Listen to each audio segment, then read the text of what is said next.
As a business leader, do you ever wish you could execute like Jim Collins? Watch this video to learn how. This is a brief overview or book review of Beyond Entrepreneurship 2.0. So it's an update of his original book. So it's got some new insights, which he likes to call Jim's insight from 2020. It's a great book. I never read the original, and that's totally okay, given this is a modern era and is rather different than when this was originally written. This could easily become a series because I think there's so much to cover. But before we start, if you find any value, any insights in here worth sharing, please share this video with another person, subscribe, like, and so on. And if you have any questions, please reach out. Thanks. Things that jumped out at me while I was listening to this book. What I like best about his books is he is an empiricist. He uses data and proof.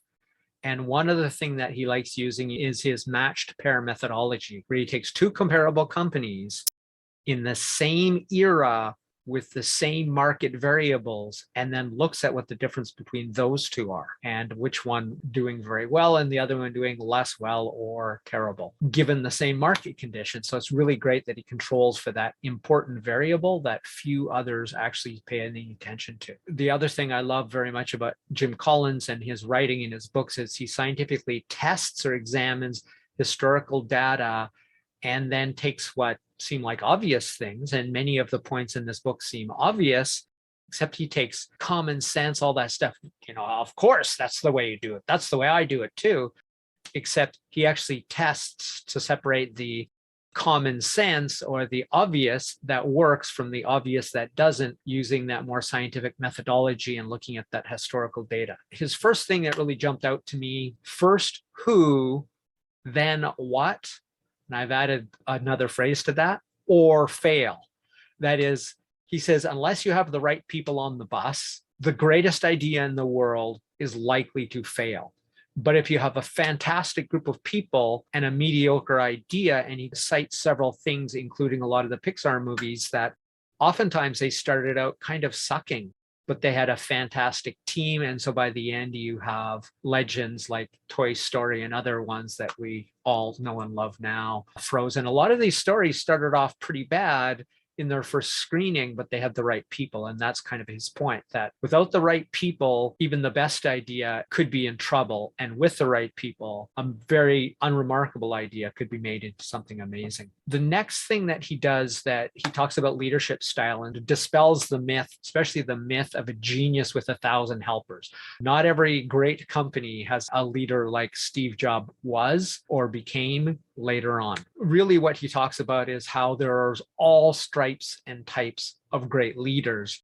They share common traits, which I don't have enough time to get into in this review. This is probably going to become a series, and I can go deeper into that. But the main gist jumps out at me as he talked about empowering individuals to be their best. That means they can make decisions that cost the company money, appropriate to their level, to do best according to what's coming next, which is vision. So vision for Jim Collins, and the way he describes it here, is Jim's view from 2020. Those are the updates he added throughout the book to give his view from 2020 with respect to the original material and any updates in data and insight he had there. Vision as a purpose beyond profits. It answers the question, as a company, what cause does your company serve? This isn't a description of what you do. This is why you do it. Another analogy he made, which was actually quite clear, is it was the guiding star, the North Star, that could help the company endure beyond the life of you, the leader. Basically, the idea is that it will outlive the current leadership, and that will keep the company going. The whole goal is exactly that, to assure that what made the company great will outlive the current leader, will outlive you as the leader. So that's the North Star. That's where you always cite to when you're not sure. And that is probably, I think he talks about like 100 years. That's the enduring core beliefs and goals and purposes, your core values that never change. But then he talked about a mission because he wanted to separate those two. A mission is the mountain you're on. Now, he talked about this as the BHAG, which I learned from this book that he had invented that phrase, the big, hairy, audacious goal. And then that big, hairy, audacious goal, of course, has to be very inspiring. And he gives it a time frame of about 10 to 25 years. Challenging, but doable, but definitely a long term. And then he breaks it down even further. You can get more mission specific, year specific, or project specific about your BHAGs. But the larger BHAG, your mission, is the mountain you are climbing now. Now, when you reach the top of that mountain, you look for your North Star. Now you're talking about your vision or your purpose. And that will guide you to the next mountain and the next and the next and the next. And that's the difference between the mission and the purpose. Purpose being bigger North Star, mission being the mountain you're on. Luck favors the persistent, and I will add, and the consistent, because you have to be persistent, but you also have to be consistent in what you deliver.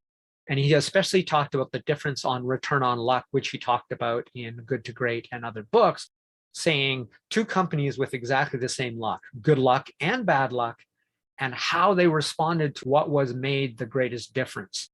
Luck can really serve you or go against you, but it's also how you deliver on that return on luck, your response to it. Now, he defines luck in a way I really like, because people who are sort of like, oh, luck doesn't exist. Can you honestly tell me that conditions which are an unexpected and beyond your control do not exist? COVID-19 comes to mind, which is also beyond your control, but how you respond to that luck matters more than if it happens, because it happened to both controlled pair or matched pair companies in all of his studies, all of his books. And then later on in the book, he introduces a map which talks about inputs and outputs. One more thing, and that was he talked about strategy. And he said, if you can't control prices, that is, if you aren't the market leader and can't set the price, you must control costs. I will continue this book review in the next one. This has been Crush It Club number 114, How to Execute Like Jim Collins. My name is Tim B. Green. Bye for now.